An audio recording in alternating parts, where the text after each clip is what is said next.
Amics i amigues, us presento el vi negre d'aquest mes d'agost, un agost de calor, per tant un negre que busca una certa suavitat. És un negre jove, de terra alta, un negre que no passa per bota, fet bàsicament de garnatxa, part afruitada, melosa, densa, amb cabernet i syrah, una mica més la part canyera. La combinació dels dos fa un vi amb aquesta part afruitada amb una mica de caràcter. Per tant, ara a l'estiu, qualsevol barbacoa d'estiu, doncs és una bona opció. A més, com que és un vi jove, us el recomano que el refresqueu. Idealment 16 graus. La temperatura exterior pot ser 24-25, per tant hi ha 10 graus a baixar ben bons. 3 quarts d'hora a la nevera, segurament. És la meva recomanació.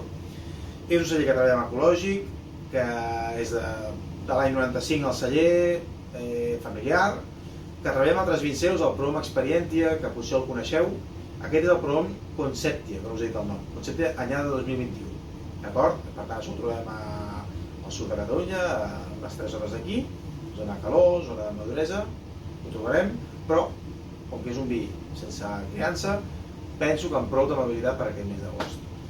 En definitiva, espero que us agradi, que tingueu bones vacances i ens veiem a la tornada.